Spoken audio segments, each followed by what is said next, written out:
Hi, everyone. Welcome to this webinar. Thank you so much for taking our time on a Friday uh, to listen to us. I'm very excited to bring you Bhuvana, who's going to be talking to us about what clients want. And I think that's one of the key areas that every content writer must know to enter this highly paid club, right? So while we wait for her to join, just a couple of things. If you have any questions, please put them in the Q&A window or the chat window, or you can raise your hands. And later, towards the end, I will unmute you and you can ask your questions. But before we start, I thought I'll also give you a couple of updates on what's happening with this entire community. There are now almost 11,000 people who are a part of the Content Collective. So I'm very excited about it. And as you know, there is one cohort, the personal mentorship cohort, which is going on currently, but I've been getting so many emails and so many messages about mentorship that I've decided to open doors to one more cohort. And if you like to join us, you can send in your applications. We're going to start the cohort in the next couple of weeks. And I think you're going to find it valuable. At least the cohort that's ongoing is finding it valuable. And I'm very excited basically to learn alongside the entire group, because I think when that whole energy comes together, it's brilliant. And I look forward to those sessions to, have these discussions with folks who are a part of this group. In fact, something amazing happened and I wanted to share it with the community, and I'll probably drop in, a mail later as well, where why I started this group, right? I wanted to find people who can work with me and who I can open opportunities for, right? Because as one person running a company, I was a bottleneck. So I want more people who can work with me, like me, and get, of course, highly paid for their efforts. And that was the intention. So when the second cohort started, I opened up some assignments, and it was like, I love go-getters, right? I love people who take action, who are very decisive and who know that they want to do this. Yeah. So I had some new projects that had come in, and I put them up on the group, and I said, listen, if you guys want to work with me on these projects, these are open. And they lapped it up, right? And in just those first 3 weeks, actually this happened just over 1 week, we signed up 3 lakh worth of projects together, right? So there are 3 people who are working on these projects, and they've connected, collaborated, they pitched brilliantly, they quoted brilliantly, and they got the deal, right? So those are the kind of synergies that excite me a lot. And in fact, I want some of them to come and talk about it, about their experience, about, how it feels to finally get into that league where you're getting recognized for your worth and getting paid what you deserve. Sumana, are you here? Let me just, yeah, I found you. Okay. Can you say hi?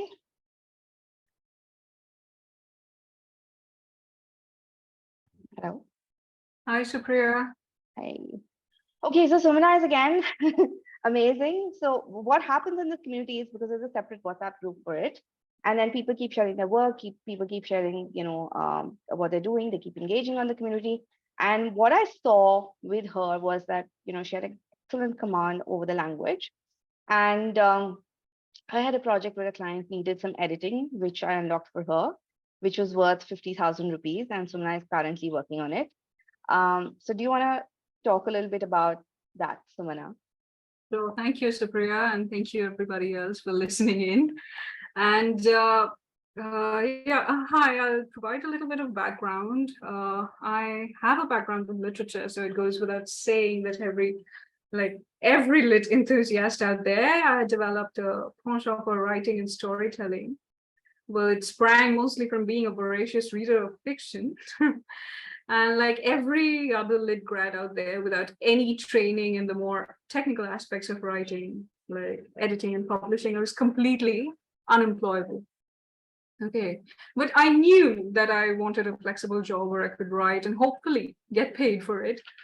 And I stumbled into this field like 3 months back. after dealing with a very bad phase of my life, the account of which I'll not regale you with. But what I was looking for was a mentor who could really guide me. And in the 3 months that I had worked before, chancing upon Supriya, I'd worked with exactly 2 clients who ended up not paying even after using the articles. So, and for a brief period, there were a string of rejections. And one fine day, I chanced upon this vibrant red offering on Facebook that promised me a 30-day email course on content writing. And like it was one of those divine interventions or something along the lines of when the student is ready, the master will appear. Leave me. Like I was looking with a fine-tooth comb, like getting involved and getting disappointed over and over again, to the point where this vicious cycle was actually getting the better of me. So discovering Supriya was, I think, serendipitous. So, and I was blown away by the value that she was offering through her free email course. And never before had I come across such detailed, in-depth material on content writing. And trust me, I was instantly hooked. And I think the first interaction we made was on the 14th day of a free 30-day email course when I wrote to her. And oh, of course, the topic that day was rejection. And fresh off of one such brutal experience for my bookish style of writing, quote unquote, I was fumbling in the dark, like second guessing my abilities and stuff. So I sent her a few of my articles and point out the mistakes she did. And that was eye-opening, actually. And I'm going to quote her. It mostly runs along the lines of use simple words that do not take away from the flow, add visual relief, make your document easy to scan through. And the most important thing, practice short, sharp, crisp writing. More words isn't really the idea. So you see what she does, right? She has your back like a fairy godmother, and you can just count on her to give impartial and very insightful feedback. So, and she goes through every document religiously. I mean, it's needless to point, it has been quite the thrilling ride she joined, since I joined. Through the wealth of information she provides, like in the cohort, it's like every step of the writing and monetizing process, she provides like in-depth information how to deal with that, especially in the weekly sessions. And the thing that's a constant with her is that she'll always provide you an encouragement to read and read more, like read, research, and her dedication, her expertise. Oh my It God. just gives you the Now signs you're that you're in making good me hands. blush. No, it's true actually, and you can expect tangible results. You'll just notice the difference in precision writing for yourself, and I'm just immensely grateful for her guidance. And I would actually encourage all of you aspiring writers to just seize the opportunity, learn from her. Like it's very stimulating, and to the exercises that she gives in a group, like they're very stimulating and very relevant, like, and it's related to the different aspects of content writing. And it's because of her constructive criticism that I have been able to regain a workable level of confidence. So yeah, if you really want to excel, and this comes from her itself, just embrace her feedback with an open mind and stay updated, read, research, and practice writing regularly. And the community is fabulous as well. You get to learn so much, become accountability partners, and it's just fun helping each other grow, give feedback, scold, and get scolded in return, and even verbally like joust. So yeah, I think I've Oh spoken my for God. far too long. So I'm Thank just you, gonna Bhuvana. sign off as I did with my first email to her. So thank you, Supriya, for being our North Star. Thank you Thank so you. much. Thank you. And you're doing an amazing job. So I'm like very glad that Wow. we connected Thank this you. way. Thank you. Yeah. Thank you so much. Um, Couldn't have done. and I also want to bring Anuradha on for a quick minute. She's another person who's like really a go-getter. She wants to um, do things. She's not afraid of asking questions. And trust me, the best way to work with me is ask me questions, because then I can really dig deeper into what you want. So Anuradha has been relentless in asking me questions and taking up opportunities. And the project she picked up is worth 1.5 lakh. So I wanted to bring her on board and just ask her to share her quick experience, maybe. Hey Anuradha, can you unmute, maybe?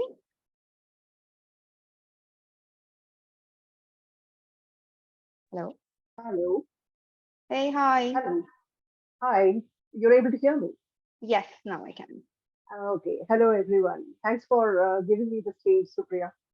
I think, unlike Sumana, I am the kind of person who doesn't have any kind of background in writing, in literature, nothing whatsoever. So I'm a core technology person, and I have 16 years or more experience in the tech field. And I quit my job in order to start off on my own. And my first business was a complete failure. Um, so it left me high and dry. And then started this uh, penchant for writing online. And trust me, I have never ever written anything all my life. And yes, I am a person who is read, but then once I started job, I haven't read even. So unlike what Sumana told, I am none of those check boxes, tick for me. So if anyone out there is sitting and hearing to what I say, if I'm able to do this, you must be able to do this too. So let me tell a background about this. After I started thinking in this direction of creating content, I tried working with a few agencies and things like that, and trust me, they would pay me really pittance, 1 rupee, 2 rupees. I mean, I was in a leadership position, and I was like, dude, what did you do? What did you do quitting this job? And I did see that there were people like Supriya who were doing very well in the freelancing field, writing, and they were very happy. So I somehow came upon her 1 month free training in which she sent emails on how she would advise others to get into this job, and it was very impressive. And then I got a call from one of her team asking if I would like to join this course. But trust me, I had already done a few more courses from some persons in the US, and I had paid through my nose to attend those trainings. And trust me, they were really bad. And I had lost all kind of impression on such trainings. But somehow, just like Sumana told, it was a chance thing that I got into this cohort, and I got this call from her team in the morning. I told him I may not be interested because I'm not a believer of such trainings. And in the evening, somehow, I paid up. That was the beginning of the journey. And trust me, guys, it's been very good. And for a person like me, I have tried writing a lot, and I have good command over the language. And I understand business to an extent. I understand digital marketing. I know what's the pain of the business and everything else. But trust me, something was not clicking. There was this huge canvas, and everything was done, but there were the final touches, and that is exactly what Supriya helped me with. And within a matter of, say, 3 weeks, today I'm in a position to kind of roll articles, of 1,500, 2,000 words easily without any problem whatsoever. And I have fallen in love with my own writing. That is Supriya. And coming from a person like me who's, I'm like 40 plus, and I know the industry inside out. I know how it works here. Uh, and I think Supriya has done a stupendous job with me. And just as she told, I am a go-getter. Thank you, Supriya. I did get this opportunity from her, and whatever I paid, I mean, it's all done for good. I mean, she's going to give me back all that money with that project, right? It's all I just don't repent paying her in the first place, with or without the project. But with the project, it has instilled the confidence in me that my work is good enough, and I'm ready to go out there and be in the market. and find my next job also. Thanks a lot, Supriya.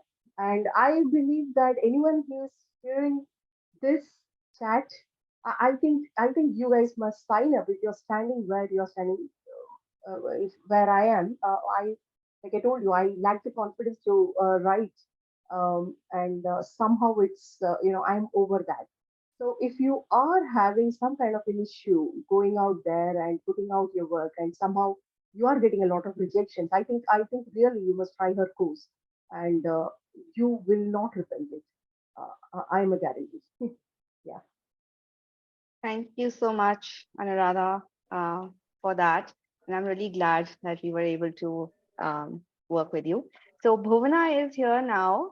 Um, Amazing. So today's session is not about me talking, but I've got you somebody really amazing who is who comes with 27 years experience in the marketing industry. She's got she's the ex-CMO of Randstad. She's got leadership positions in her CV from IBM, Brandcom, Aptech, Vijay TV, you name it, right? She's also an award-winning marketer and a guest lecturer across premium universities and talks mostly about marketing and leadership. And she's also a podcast host. She hosts a podcast on avaz.com that's called Marketing the Untold Story. And that podcast also recently won an award for the best podcast in the education category, right? And it's basically the result of her passion for marketing and bringing together sort of, India's brand creators and marketers who share their marketing stories and untold stories, right? So today, Bhuvna is going to take us through what is it that clients really want, and that's what we're going to unpack in this session and figure out as content creators, what do we bring to the table so that we can get those high paying clients, right? So, welcome, Bhuvna, and thank you so much for joining us. It's amazing to have you here. Thank you. Thank you so much, Supriya. What a wonderful community you've created. And I wish I'd known about this some time back. I would have used people from this community from all my content needs. Now that I have access to this community, we will definitely collaborate more. Amazing. Awesome. So, I've made you the host, and over to you so you can get started.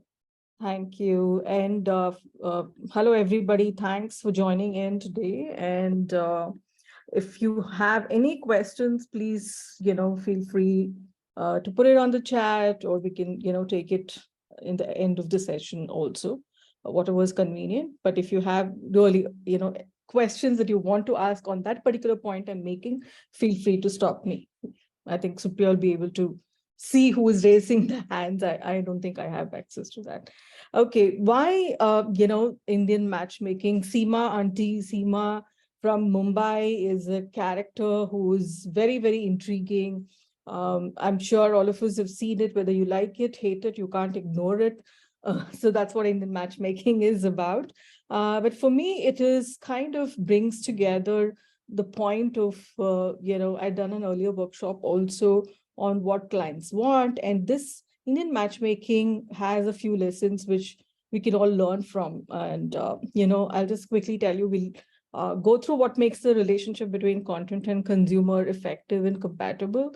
What do clients or client teams really want? What is expected out of you as a content creator? Here, I will tell you, I've been on both sides. I've been on the agency side. I've been on the client side as well. So I really understand both the requirements, both the frustrations, and the opportunities to collaborate better and bring out not just content, but, the campaign itself, right? Campaigns and whatever you need out of the agency and the client. So do you have shared, there are some questions that we need to ask ourselves. Are there shared goals? Do you see yourself as part of the client, team?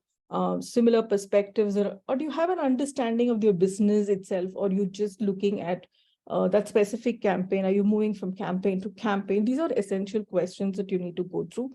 Supriya will share a ready reckoner post the session. I have given it to her, and whenever you want, you can, kind of connect with me on LinkedIn also. So so for me as a marketer, content has always been the essential part of it, the crux of everything that I create. whether it's a campaign, whether it's internal communications, whether it's exec communications, whether it's thought leadership, or even crisis communications. You need content. That is what it is about. And what's the rishta between content creators and the audience? If we are proclaiming, and this is not changed, right? This is not changed for years and years, that content continues to be king. And so are you the kingmakers? Do you want to be the kingmakers? So that's a question you need to really ask.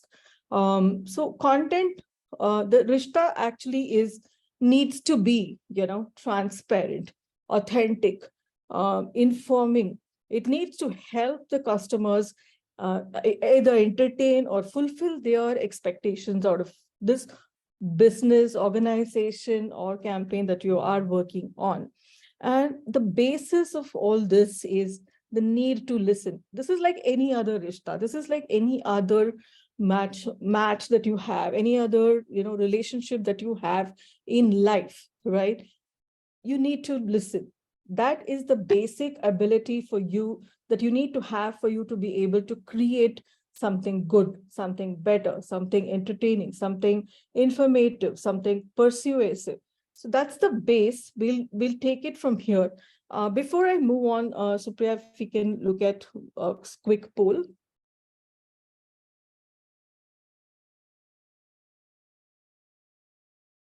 Yes, sure. Give me 1 minute. Yes. I just want you to answer, the poll is about what do you think the role of a content creator is? If you can choose, I think you can choose more than one, or single choice. Okay, you can choose as one. So whatever you choose, then we will come to the answer.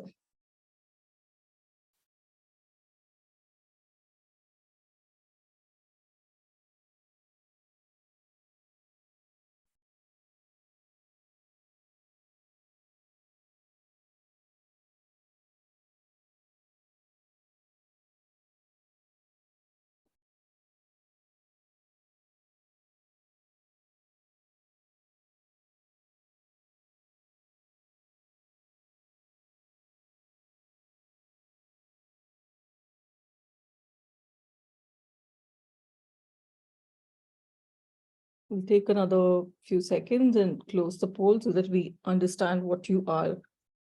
What is it that you know about yourself, or what is it that you see yourself as?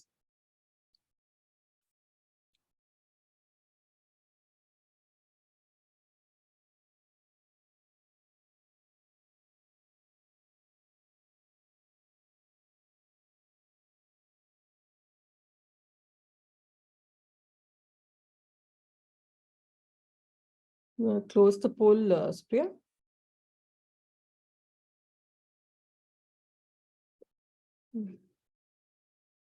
Okay.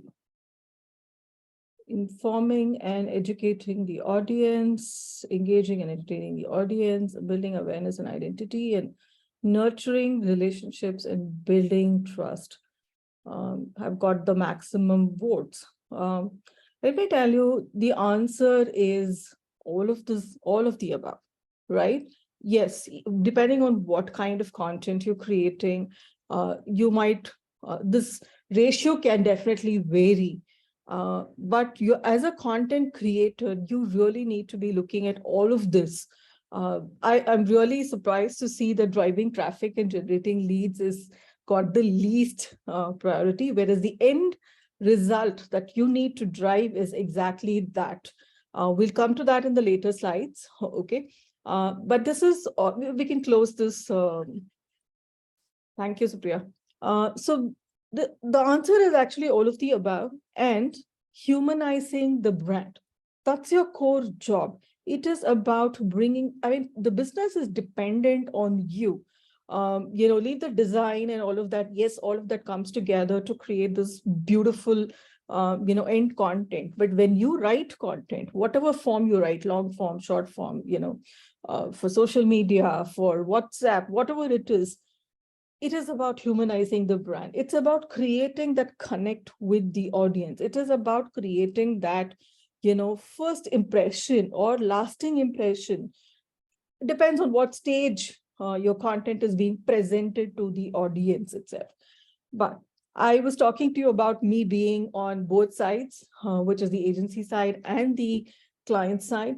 Um, my observation of where the whole thing starts is the brief, right? I have seen when the brief is not given right, or when the brief is not understood well, then everything goes for a toss. That's the beginning and the end of all problems. So this picture on the left is clearly how many times things have happened in my career as well.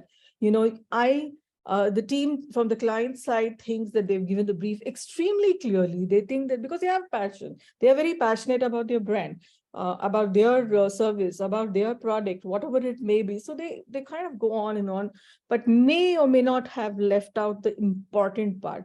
They may not have given you the essence of what that product does or what that service does or what the whole campaign needs to be about. They may have missed out certain things in their brief. So the outcome is this, right? So please, I tell all my content creators, have a briefing document template for all kinds of work, whatever it is. Please have this template ready and fill in. What happens is, don't pass on the thing to, don't just pass it on to the client, say fill this and give it to me, only then I will work. That doesn't show there is a relationship. Fill in as much as if you understood from the brief they've given you, from the oral brief they've given you, and then see if the entire thing comes to shape with their inputs, with your inputs, and then start work. You will definitely see, I can guarantee you, you will definitely see a difference in the way you're able to create content after you put in a briefing document. They've got all the essential inputs that you need, or the inspiration that you need to create content. So please have this. And if any of you need a template, I'm happy to kind of help you with that at a later stage. And another thing, time, right? Clients, it's always yesterday, it's always today, it's always, I want this now. But do all the clients know, what they want? Not necessarily. So that's why they have you as experts who can come in and kind of show them what is it that really you can do for them. What they give you might be just a list of things, but you are the creative people who can make sense of that. This is like data and insights, right? Data is just data. It's just numbers, or it's just, things that you've collected from various sources. But what insights you create out of it is what is most important for any organization. So this is very similar to that. You have to be able to extract the insights out of what the client gives you. And the client also, I always speak for both sides. The client also needs to understand that you're not some magician sitting on the other side and creating, just waving your wand, and it's not going to happen like that overnight. They need to give you a sufficient amount of time. They need to be able to give you all the data that is required for you to pull those insights, right? And also, the list can be never ending. Okay, so this happens in Indian matchmaking also. There is a list that the groom or would-be groom or bride give. They want everything in a boy, they want everything in a girl, but you must really know what you must have. The must-haves are really, really important for you to be able to envision exactly what you can take out of this and create, right? So choose what's important for you, and something that they can't really live without, right? Something that the campaign can't really live without is what that you need to take out of what the client gives you, or what the basic requirement that has been thrown at you.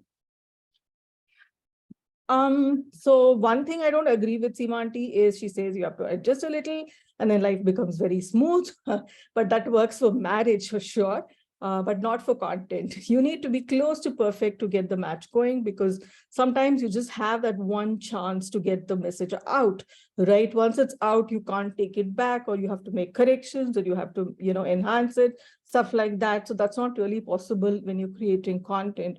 So the client is also looking for you to kind of, be that person who's able to create that larger than life, things for them. How can that happen? And what is the crux of what client want? They want you to have enough communication. It's okay to over communicate. It's okay to ask as many questions as you want. And especially in the beginning, it might sound annoying, but it's okay. Please ask as many questions as you need. And another thing that sounds very, logistics oriented, but please take in the initial, when you get on to the onboarded onto the client, please take the team through your process, or within your own organization. You may not even get to the client, but within your own organization, if you have a client team, please take them through your process, right? Who their connects will be within your team, what's the TAT going to be. Please decide together on the scope of working, because that can't change. The scope of work needs to be very, very clear from both sides, therefore making it very easy for you to also deliver. See, when you're doing content, time is the most essence. Time is the most essence, right? You're not given too much time most of the time. So you need to be able to have process in place, which will help you and in turn help the client. Okay. And this will also help you deliver those value adds that the client will appreciate at a later stage, and also builds the relationship from good to great, right? Onboarding, again, as I said, brief, yes. But when you're onboarding also, please take time to understand the client's business. This is something I have seen as a big complaint when I talk to the client side, and when there is an agency, they say the agency doesn't understand my business, right? They don't seem to understand what I really need. So take time out to please understand the client's business, who their end clients are, because that business is delivering to an end client, right? Any business is delivering to another client. So please understand what that client wants, because you at the end of the day are delivering to that client. Okay, so please take that time, and that's what will help you go a long way. When you become part of their business, when you become part of their team, then they appreciate your inputs much better. They appreciate your work much better. And all this, guys, I'm speaking with my own experiences. I worked with large agencies and small agencies. The problems seem to be similar across.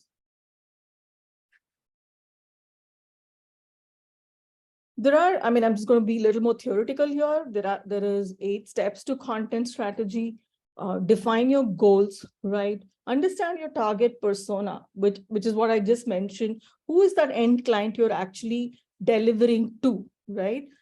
If you're, let's say, creating content for chai brand, right? Your end content is the guy who drinks tea, or you want to convert a coffee drinker to tea. That's your end client. So please understand that when you're writing content, you're writing for that person and not for the tea company, right? Do a content audit. This is an important step, everybody. That means you're going through all the content that exists. Sometimes you're coming in between, you're being onboarded in between. There was somebody else who's involved, so you're coming in between, or you're there from the start also. Please do a content audit of what the client already has, what competition has, right, in that space. This is very important, because then it gives you an understanding of whether you need to create something similar, or do you want to create something that is differentiating. Usually the choice is to go for a differentiating content, because then that sets you apart. But sometimes you also need to be part of the industry verbiage. So therefore you need to understand, and this content audit helps you do that, right? And choose your CMS. I'm hopefully all of you know what CMS is. So please choose your CMS. This makes it very, very easy for you to do your job. And every good content starts with good ideas, right? So please brainstorm content ideas. What I have witnessed, what I have experienced is brainstorming ideas, content ideas beyond my team as well. Not just the marketing team, but I go beyond. I go to the sales team. I go to the customers. I go to, I just go and sit and observe, let's say, the competition landscape. So that's how, or I go to a very different team of, let's say, a group of creative, maybe this group itself. I can, I really find nuances coming through when I go beyond my team for content ideas. That's something that you can try out. And decide on platforms along with your client teams or the client where content is going to be relevant. And this is, again, you'll have to get an outside in view. You need to know where the client's customers are. You need to be able to create content for that platform where they are. I'll give you an example. I have worked on developer campaigns when I was with IBM, and putting content out on LinkedIn would not really work, because I'm talking this about at least 5 years ago. Developers are not there. They're there on GitHub. I saw, or on Quora. I need to be able to go and create content for them on those platforms, right? So I need to be able to understand what content will work on that platform. What kind of event will help a developer? So what kind of content will help developers when they come for that event? So I really needed, I'm not a tech person, right? I'm the least tech person in any technology company or in a room of technologists. But I learned technology so that I'm able to write or help the agency write content that is relevant to the developer. I needed to speak their language because it's a unique set of people, right? So similarly, you'll have cohorts that you need to really understand, and understand what is that language they speak, what is the platform that they are in, and then write content accordingly. And please do A/B testing of your content, especially if you're creating something new, something that is not being tested. I have benefited from doing A/B testing of website content, of website, traffic creation. So that has really helped determine what is pulling them, what is getting them to drop, what are the hotspots that they have in that particular page. So I have been able, there are tools for all of this. Today, MarTech is really, I mean, when I started marketing, there was absolutely zero technology. Today, all of you are lucky to have so much of MarTech at your disposal, which you can use on every content that you publish and see whether it's working or not working, and then make those changes and then publish, right? So please use that, and always have measurement in your mind when you're creating content. That measurement is really important, which means you have to see what kind of engagement you're driving, how many people is it reaching, what is that outreach, what is that likes, how many dislikes also, or what are the kind of comments you're creating. Please have an eye on what that measurement is. If you don't have access to dashboards, please ask your client teams to give at least one of you in the team, so that you're able to see, and then you're able to modify or enhance or let it be as per the data. I really wanted to take you through some of my favorite, in terms of advertising. That's where, I really like some of this content, and I'm sure all of you share this, this likings with me. Amul is a no-brainer, right? It kind of cuts through so much of, clutter. It stands out. It's an age-old tested method, and they go across. Amul's marketing is excellent. They go across platforms. They take this particular campaign and then run it across different platforms in a very different way. They run contests. They run things in vernacular. That's another thing that you need to really, understand. If your audience is vernacular, right? You need to be able to cater to that audience as well. You need to be able to write content in that language, or take the help of anybody who can deliver in that language, right? And it's very relatable. The reason I picked these is these ads have, this content has very unique propositions. And when you start looking at the content with these value propositions, you will be able to also create an Amul campaign. You'll also be able to create a Zomato campaign, or, a TTK Prestige campaign. So that's why I've selected these. All of us remember this Fevikwik one. They use his grandmother, and this guy, fake ho nahi or fake na nahi usko jodo. So we're bringing about using the product value prop, and how easy it is, so that even an old woman can do this. So that's what they spoke about. Zomato, I think all of us remember this. Of course, they got into trouble for one of their campaigns, but you know what they did is they got every brand to imitate them. They got every brand to say, ye chahiye, ye denge, ye chahiye, ye denge. So that was really interesting. It became so viral. Every brand was putting up a post on LinkedIn, Facebook, Instagram, Twitter, everywhere. So I really love the provocativeness of Zomato campaign and how they created, a leadership position for themselves through this campaign. This Bliss Club that you see, they use the company's Bliss Club. I'm not sure how many of you have heard or used the product. I love their product. I love the company because they were one of the first companies to address, different sizes, and you still can get into fitness, right? Because the fitness brands, like let's say the overseas brands like a Nike or Puma, were not catering to different size women.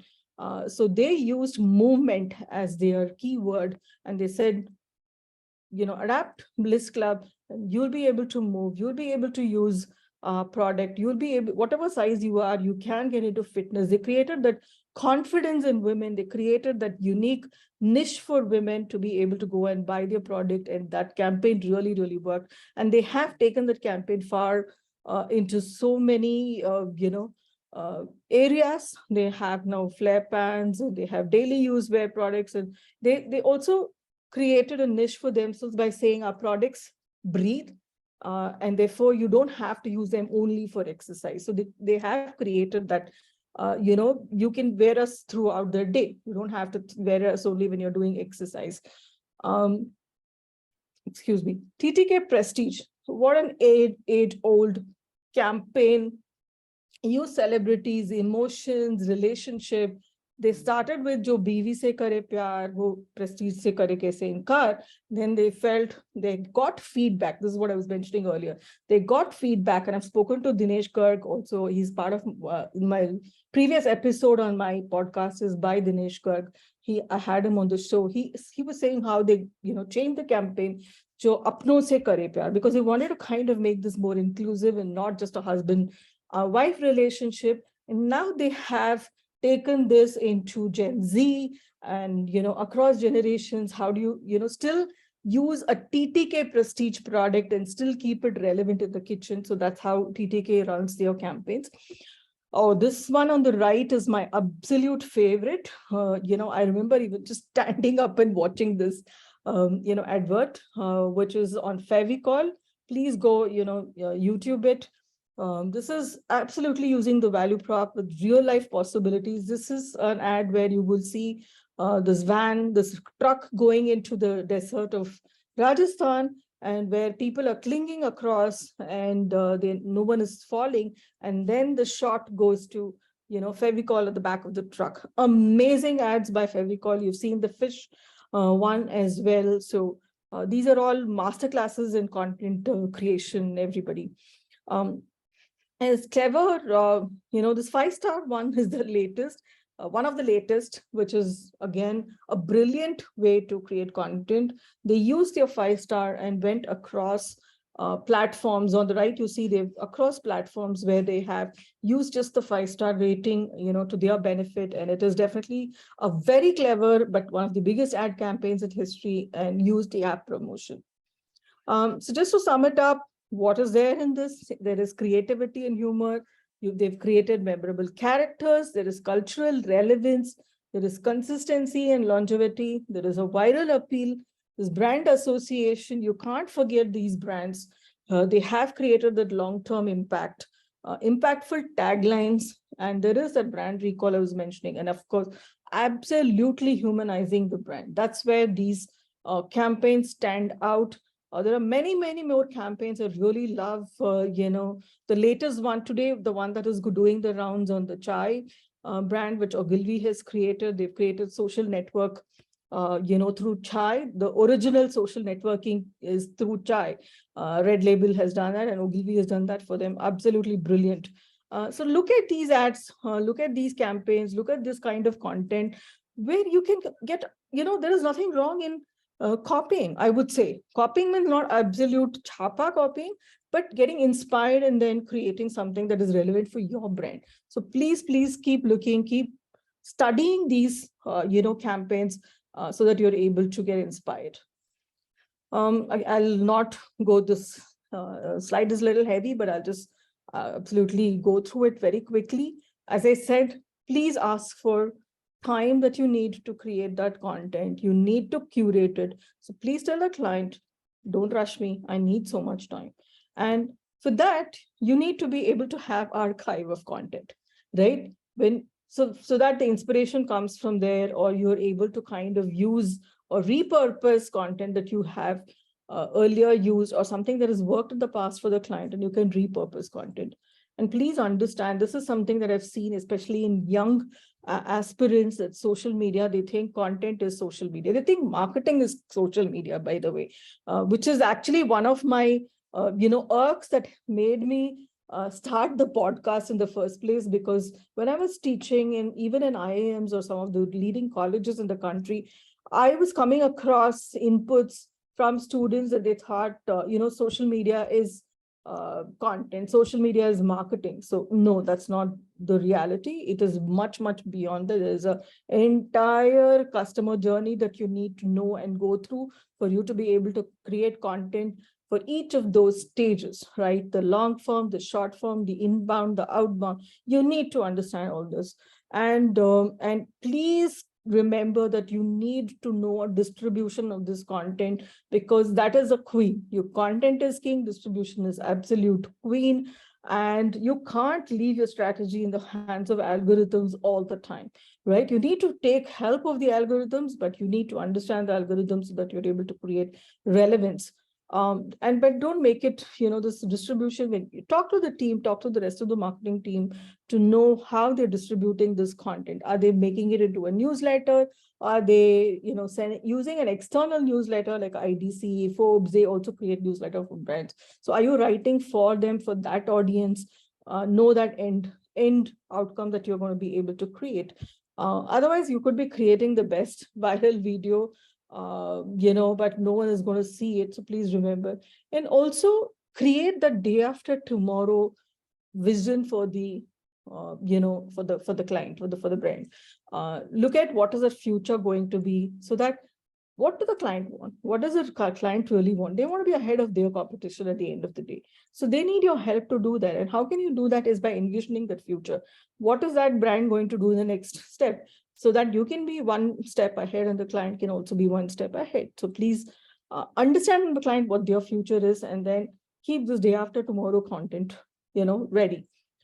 Please understand the purpose, objective of the content. As I earlier said, you can have content that is informative, that is entertaining, that is persuasive, that is inspirational or motivational, that is used for brand building, thought leadership, user generated, or just for SEO, or for customer support, or for sales, or as I said, sales and nurturing, which leads to lead creation. So please understand that purpose and objective of the content before you're creating it. You need to be able to understand the platform, know where the client's customers are, and take them there, as I mentioned earlier. This is, again, a little bit of theory, which is you need to know what the different forms of marketing tools, long form tools, short form tools, and conversational tools, so that you're able, and you can't have the same content going through all these tools. You can't have the same form, going through all the platforms. But however, you can create long form content, right? The articles, blog posts, and curate content out of that for short form, or for social media, or for conversational. You can create one set of content and then repurpose it for the other brands. You can't just but post the link to an article on, let's say, social media and expect people to read the whole thing. It happens very, very rare. You need to be able to create that crux of the article so that people get hooked onto it and then are able to get back to you on it, right? Please, this is another thing that I tell my marketing team: understand the big picture, understand that marketing and sales work together. Whatever you're doing in marketing at the end of the day is for business creation. That's the basic role of marketing. Whatever you're doing, whether you're creating customer engagement, market segmentation, branding, product, whatever it may be, you are creating that reach, you're creating that prospect, you are helping sales drive that customer conversion, you play a role until then. The final lead, can happen through sales by interaction with the end customer, or when they send out a mail, or when they have a meeting, and that final thing will, but until the lead creation is marketing's job. So please understand, and every stage of this, whether it's reach, prospecting, conversion, or lead, you are playing a very, very important role. Please understand that you are definitely, part of not just a small cog in the wheel, but you are running that wheel, and very efficiently. So if you know and understand this big picture, you will be able to create content that is relevant, engaging, and consistent. That is the most, that kind of brings everything together and is able to go out in the market. You are creating that funnel, and then sales is, helping you bring the clients back to the organization. So both of you, need to have a very, very excellent relationship to be able to do this. Yeah, and when I say big picture, you need to understand that clients who have come to us, right? They have invested a lot of time, to create this business. Creating business, it may seem, with the number of startups you have today, may seem easy, but it's not. They have had ideas, they've crafted product, services, and they're very hopeful, and to open to potential collaboration. If they've chosen you, they have trusted you. So don't treat yourself as a vendor. This is something I tell my agency as well. You're not a vendor, right? Just be a trusted advisor, so that we are able to have an equal relationship and we're able to speak the same language. Another thing, well, I said you can copy, you can take inspiration. Don't serve a cookie cutter approach. Let's say somebody is paying you $5 and somebody else is paying you $100. If you're going to serve the same cookie to both of them, you're not going to retain both of them. So please understand that. Do not do that. What's the biggest complaint from the client? Do you know that? It is about that my agency, my marketing team is not not the marketing team, but the client team is not being very engaging with me. They're not being they're not very proactive, right? That's the biggest complaint I've heard from the client. So please think about it and see how proactive you can be. This is something I've been coming across again. Is tech going to replace me? There's so much of content on ChatGPT. There's so much of content on AI tools. If content is going to remain, if content creators are going to remain, is it my friend or foe? So I just went and asked ChatGPT itself. So it says content creators should not be afraid of ChatGPT or other AI tools. Instead, they should view these tools as valuable resources that can enhance their work and productivity. I absolutely agree with ChatGPT on this.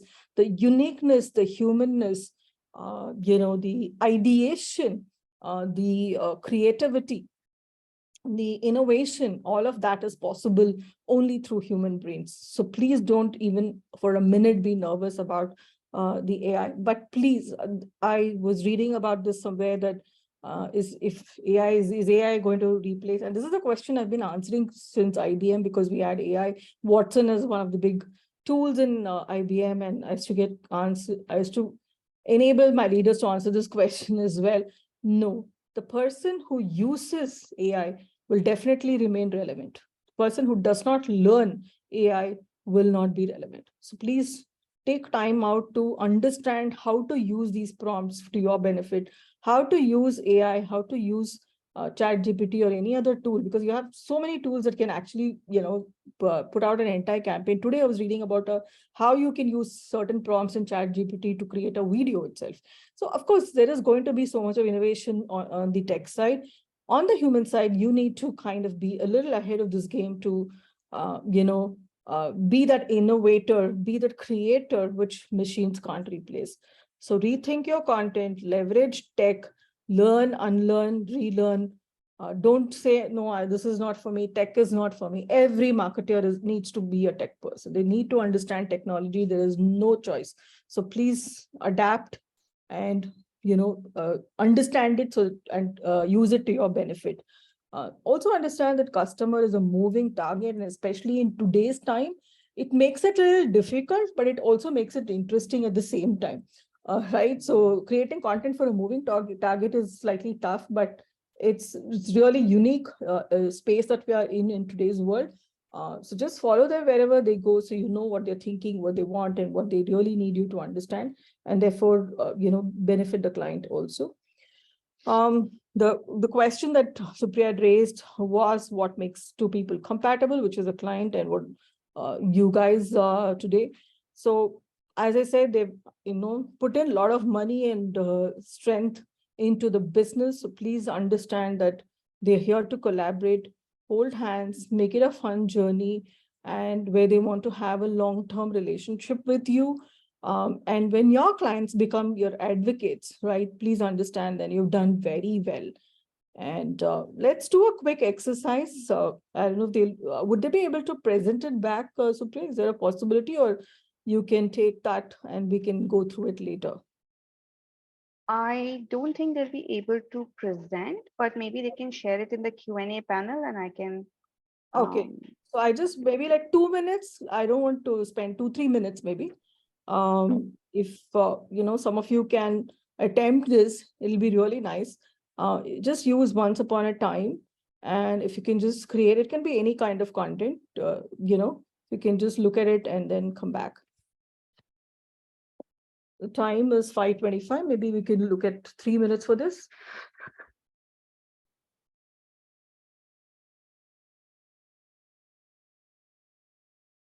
Meanwhile, I look at the questions.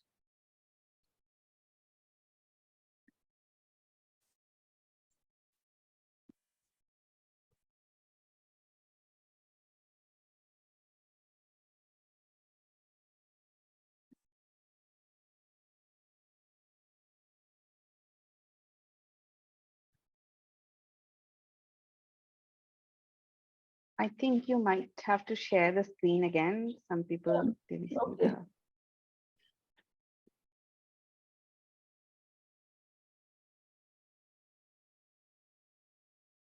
Let me close this. I just want you to create once upon a time, and then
There is one answer that says once upon a time there was a king and a queen.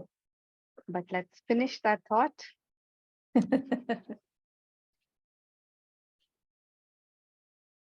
Did they live happily ever after? Or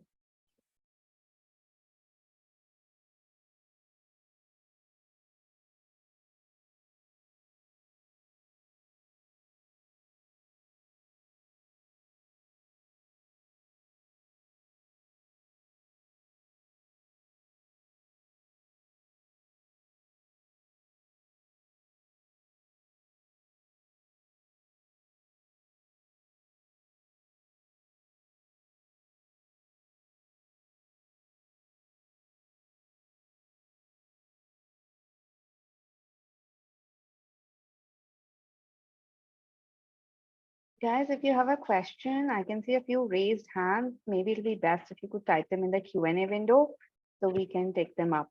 Yeah.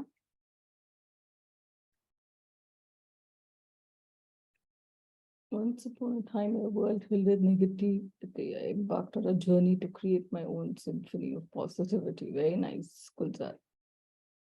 Once upon a time, there was an AI named ChatGPT. Don't overthink.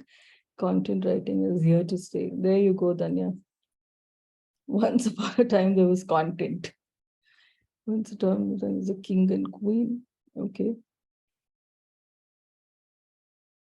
And the content and distribution lived happily ever after. Sudhakar, thanks for listening.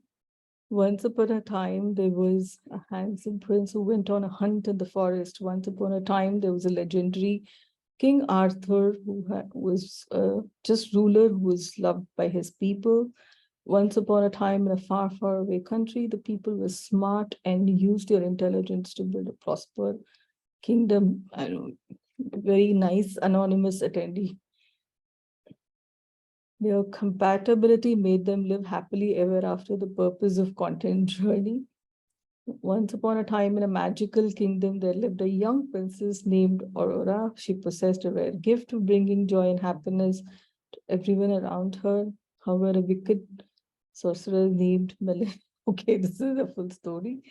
The spell would make her asleep forever, only to be awakened by true love's kiss. Okay. Once upon a time, a little dream came to me. You know, it was a dream so big and bright, full of. Nanya, looks like you're hungry. Evening chai time. I was writing my untold story and I couldn't finish as I was. Thank you, Neelam. How are you? I was on to Insta art. I will write next month. Please do. We'll look forward to that.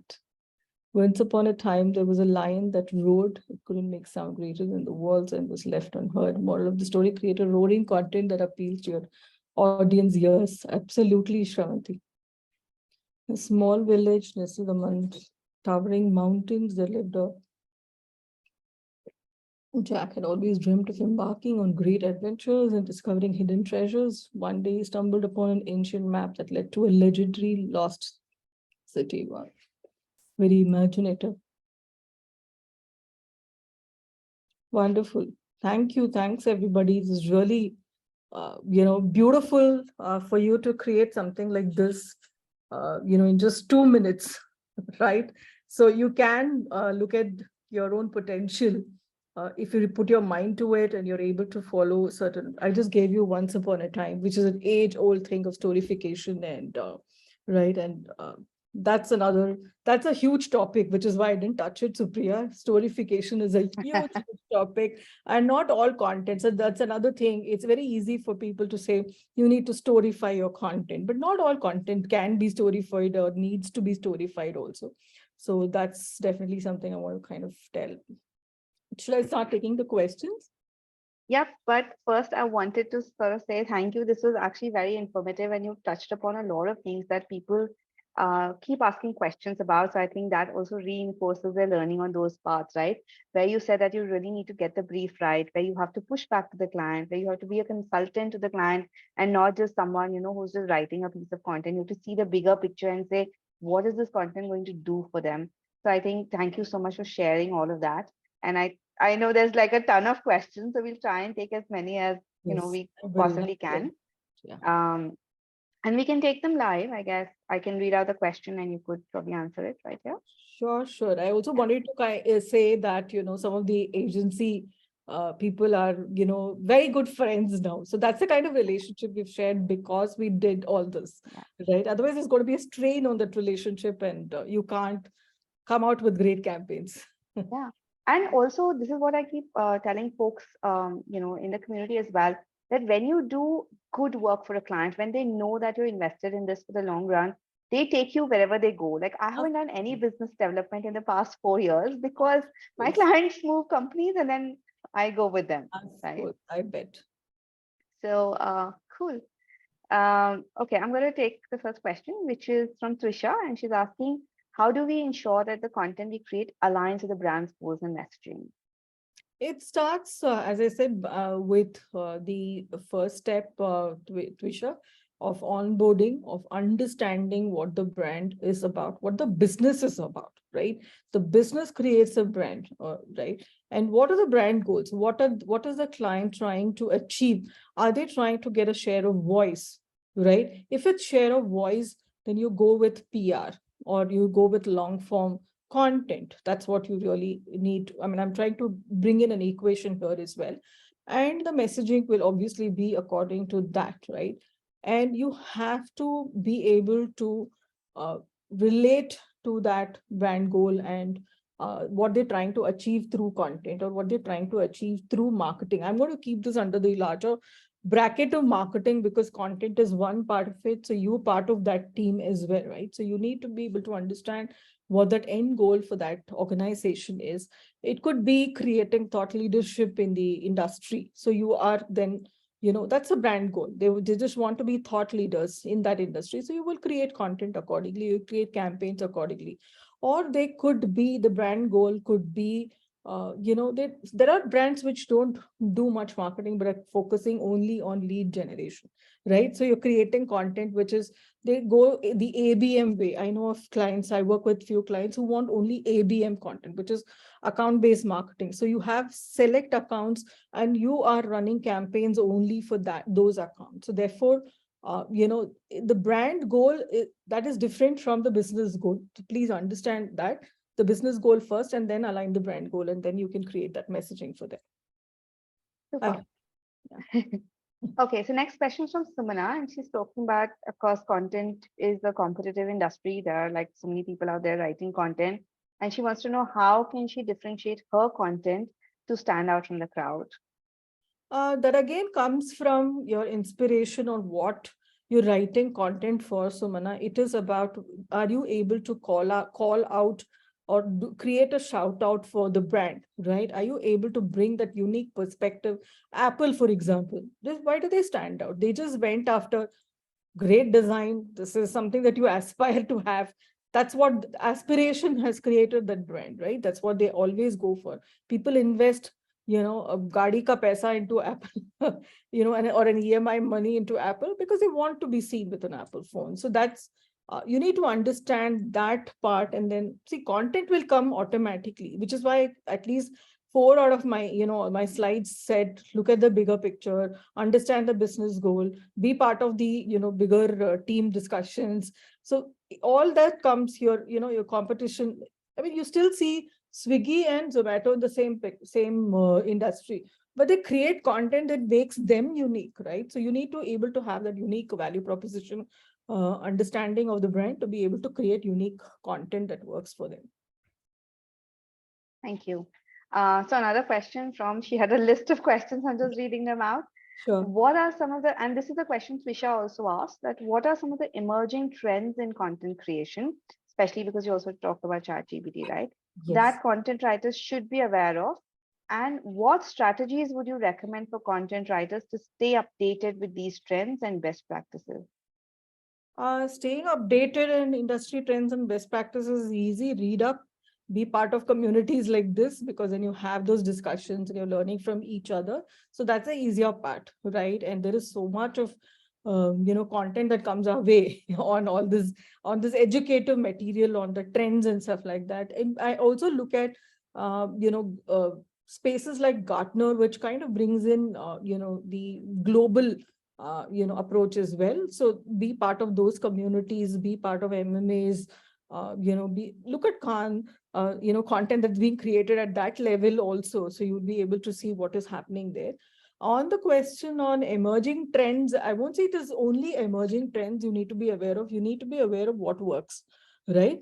All emerging trend need not be beneficial to you. Please understand that. You don't have to go and adapt every emerging trend that's happening. Video has been working, always will continue to work for some time, at least till we'll see when it dies. But the video needs to have that hook, right? That's the emerging trend. It needs to be short. It needs to be bite-sized. Any content that you create, which if you have a bite-sized version of it, then you have won the customer, because none of us have time, right? So you have like 13 seconds, 12 seconds, whatever is that attention deficiency syndrome all of us are going through.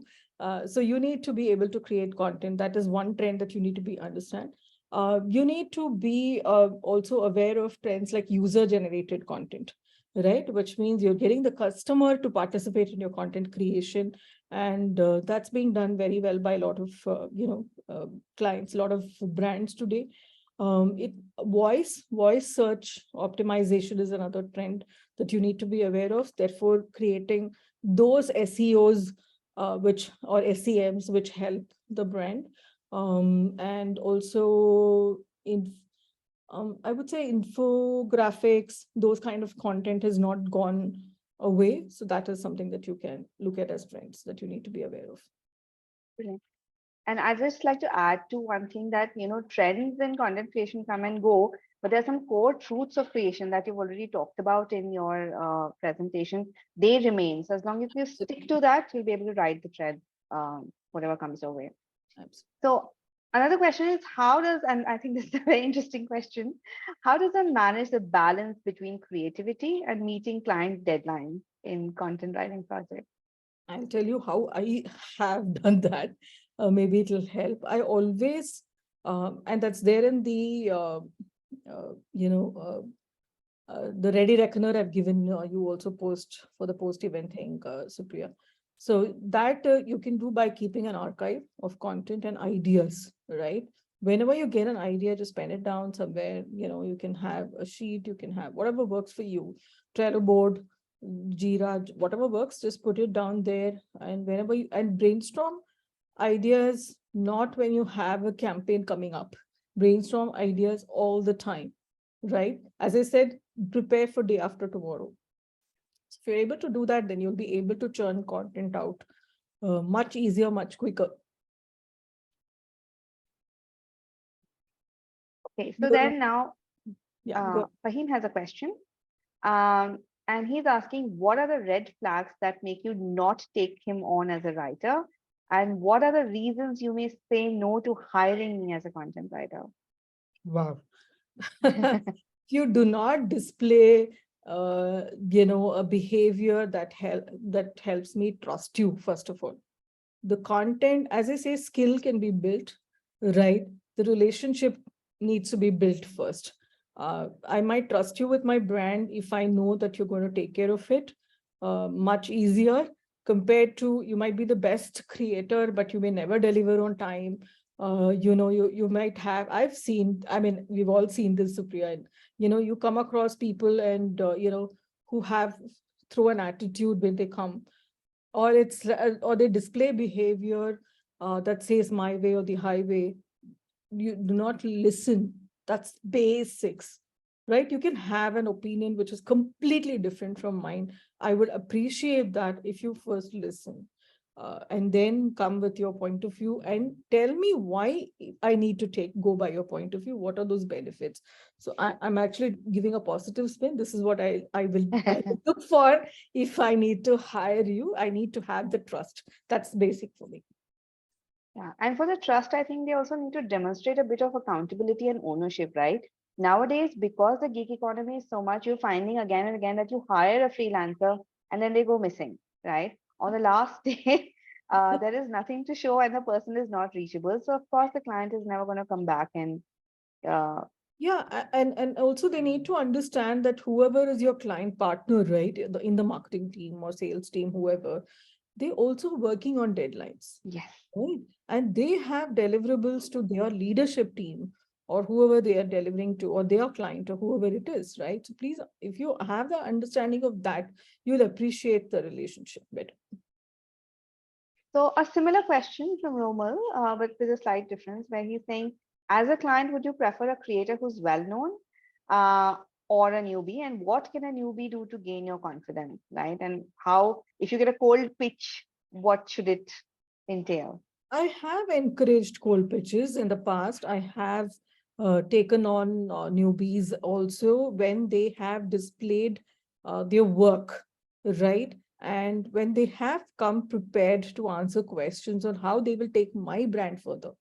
You have to be able to answer those questions and also answer what is your potential with me. That's all it takes. Of course, I mean, as you will have a trusted set of people you will always work with. And then you are okay to experiment. And it has worked very well for me when I've taken on newbies, because they come with a fresh perspective. They come with a fresh ideas. They're very, especially the young lot, they're very energetic. They're very creative as well. So I'm open to that. But like you said, when a cold pitch is made, it has to be researched well. You can't do, like you said, that Yes. cookie cutter approach doesn't work for cold pitches also. You have to research the client, you have to tell them what value you can add and specifically highlight that example where that value, can be showcased. And I think people Showcase are something open that to you've done for my competition. I'll be very happy to see that. it. Yeah. Okay. So there's one question, how to do A/B testing and tools. I think this we will answer maybe later on a thing. And uh, okay, what sort of responsibilities of a copywriter are there in an advertising agency? Sorry, can you repeat the question? What sort of responsibilities does a copywriter have in an advertising agency? Writing excellent copy and understanding the brand, right? And I know there is this, the timeliness. That's something that we've all seen. Like, I know that creative people work very differently. They work later in the night. There is this, I don't, it's not a myth because we've seen that happen, but you have set patterns that can sometimes come in the way of the end outcome. So work with the team, work with their deadlines. And I think that's all it is, right? That your responsibility is to uh, come out with excellent content. And I will add here, Supriya, is another thing that I've seen is not giving options to the client. That irks the client too much. Agencies usually go with just one option and they will try to convince the client that that is the option to go with. Have at least one more option, and you will win, much easier with that. Awesome. Brilliant. So I have one question, which is about your experience being on the both sides of the table. And it's been asked, I think, from two different people. Uh, Copy versus ad copy versus design. What do clients focus on more, and why? I think it's both. Both have equal importance, Supriya. There is no one cannot be without the other, right? It's important to have a great design in which the copy is inserted. That's how it works. Copy has worked separately also very well in the past, right? You've seen just lines being written and being, consumed by the customer, but it needs that kind of space, and or it needs that kind of platform in which it is being put up. Then you may sometimes not even need the design, and sometimes only design also works. It just depends on that particular campaign. But as people who deliver it, both need to work together, and both who need to, if they're not being given importance, they need to ask for it. But they need to be given equal importance, is what I would say. Demand for it if you're not being respected or given that importance, or you feel in any way that you're not being looked at. Please showcase, talk to your peers, talk to your manager about it. And it's like how you said, right? It's the matchmaking also, how between client and uh, content creators and content and ad, the visuals as well. Both need to work together to create a fantastic campaign. Like Um, the Zomato ad that I showcased, right? Without that red, it's just red background. But yeah, without that, the copy is not going to be seen. yeah. Okay, so one more question. In this era of information overload, what's your mantra for bite-sized snippets? How do you create those? How do you create those? You as one is I've seen repurposing content, or highlighting the hook to the audience works very well. And WhatsApp content, again, now WhatsApp has become a nuisance to me, actually, to be honest. But if I see some very creative content coming my way, I do consume it. I will give example of Zepto. The value proposition of Zepto is 10-minute delivery. That's how they started, and they were blasting that, just that, right? They were just talking only about that. They were not talking about fresh vegetables near your neighborhood, nothing. It was just actually, but their value proposition, Supriya, is fresh delivery. But they did not speak about it because they kept the 10-minute delivery as the hook. So when you have that value proposition, you can easily create that bite-sized content. Nice. Social media has kind of forced you to create bite-sized content, right? Nobody's going Yeah. to consume long form on social media. So Instagram and Snapchat, all of that has forced you to create. I think if you experiment, if you've not used those platforms, experiment on those platforms and by creating bite-sized, and you'll be able to see the difference. And I think it's also become important because, like you said, right, reader attention spans have gone. You get so much information every day that you really have to, that message really has to hit the spot for you to be able to say, Acha, theek hai, let me spend some time on it, because you don't have the time to go read through everything. I was reading, I don't know if you subscribe to Seth Godin. So today's content is about, how there is an and fatigue. Hmm. Right? And fatigue is about, because you have to consume this and that and that. There is no or anymore. You have to consume everything. So therefore, Yeah. you need to be able to be part of that and journey of the consumer as well. Okay, so I guess just a couple more questions. One is an interesting question, which is why does sometimes bad content go viral, whereas good pieces don't get that much attention? Human. I mean, there is this thing, no, girls like bad guys. I mean, I'm just saying the cliches. Look at Indian matchmaking, absolutely rotten content. But it's gone so viral, as I said, you can't ignore it. And as humans, we're curious, right? We want to know what that is, even if it's like, I've seen people consume, I can't consume gory content, but I've seen people go and watch murder videos and whatnot. And I can't watch horror movies, but there is an entire cohort which loves horror movies. And, it's all like to me. But there is good content also that is, has its own audience.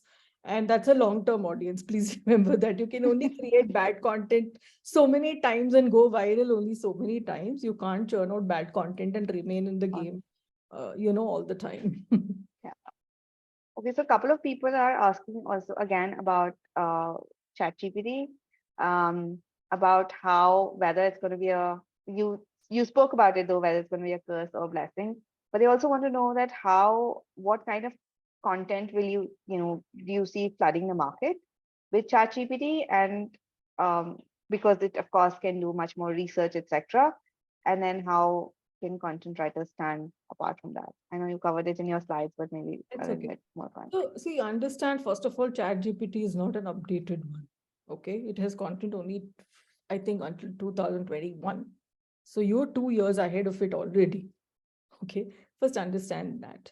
Of course, I use ChatGPT to kind of go and, because it's easier than Google for me to go and kind of look at, all content in one place. If I'm doing research, especially if I'm looking at, let's say, industry level information, like I use it for gathering information and not write my content, please. And all of you would have also heard about, how many people have been caught using ChatGPT content because they're just doing a copy paste of what's happening there. They say as an AI tool, right? That comes across, and people have used that as well, and they've been caught. So use ChatGPT or any other AI tool very, very, very efficiently. Learn the prompts that will help you, right? If you're looking for, let's say, some campaign ideas across the world, and you're looking for inspiration from those, then you can ask ChatGPT and take that information. But don't imitate it, don't copy that content, because that's not going to help you in the long run. You will lose, leave alone, the client getting hold of what you're doing, but you will lose your creativity, which is your moolah, right? Which is your investment in yourself.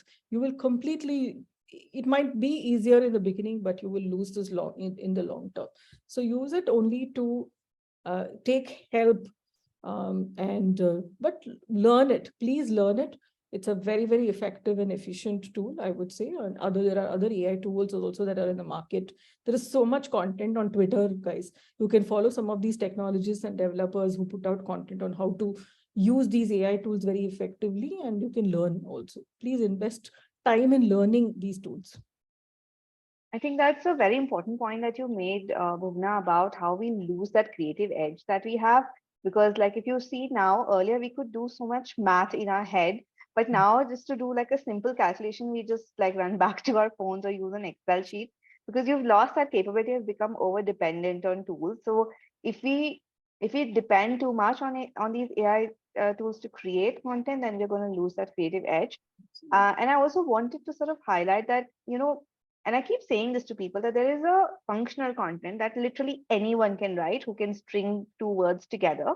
And then there's this magical content, right? Where you bring out those stories of the brand stories, the personal stories, or that empathy and the emotion that only your content can have. Like you said about Zomato and Swiggy, they're doing their unique things, right? Which is what AI cannot do because it doesn't know those personal stories. So that's where content writers are actually going to find the new niche of telling the right stories, of evoking those emotions in people who are reading their content, which is what an AI can't do. And I think that magical content is going to be the differentiator between people who are going to get obsolete with AI tools and those who will continue to make money. You can test At it that. out, folks. You can test it out. You can see that it's not as creative as you are. I'll bet. Yeah. Okay. And one more question, which is about what type of people would you like to work with? A person who only creates good content or someone who's both good at content and design? Who would help ease your worries more? Um, I don't think it's a very black and white answer. I don't know who's asked this question, but it's not a black and white answer. It depends on the person and person to person. I've worked with people, I've worked with interns, in fact, who come with both these skills, right? And I have worked with people who are very good only with content, and there is it goes then they work together with the design person to kind of, as I said, those skills are on one side, people, the trust and the value addition that you bring to the table in terms of ideation, in terms of you have to go beyond your skill, right? To be part of the bigger team, to be a long-term player. If you're, let's say you're into design, but you're able to contribute to content, you're definitely seen as a valuable member of the team. If you're able to say, contribute to strategic ideas, right, you're again seen as a valuable member. If you're able to go and do excellent research about competition and bring that input into the for the campaign, that's again considered very valuable. So I wouldn't look at a person who's not interested in learning. First of all, that is my only thing. You have to be able to open to learning and be able to take up work when there is slack in the team. You should be able to, I'm not saying, you see, if you're a content, you don't know how to design, I don't expect you to sit and create a design. That's not what I'm talking about. But if you're able to finish that content and see if somebody else needs help and you're a team player, that's the person I would work with. So maybe I'll take one last question, and this is about like maybe a little more clarification on how do you find the audience pain points, and also maybe a little clarity on what do you mean by taking a brief from a client. Audience pain point, I will again let you in on how I have done this. And especially with an audience I did not understand when I was talking about the developer campaign, or I've done for retail as well. A big Future Group was a client of mine, Big Bazaar Pantaloons and all of that. So I would actually do a dipstick, right? And stand in Big Bazaar and talk to customers. Just have Yeah. conversations, right? Just have conversations. And I would, attend other Pantaloons used to have this Miss Femina in, India fashion shows. I would go attend other fashion shows to see what is the unique stuff to bring it to Pantaloon. Or, what is that? I mean, they also had an electronic brand. I'm forgetting the name of the brand, which was, I mean, I've done campaigns for Big Bazaar launching olive oil. So you need to be able to understand if this going to sell or not and tell the client, right? And create content for that. So it's about going to the customer or going to forums where the customer is voicing their opinion. Let's say I'm investing in Martech or I want to invest in some tech. I go to places like G2 Crowd, right?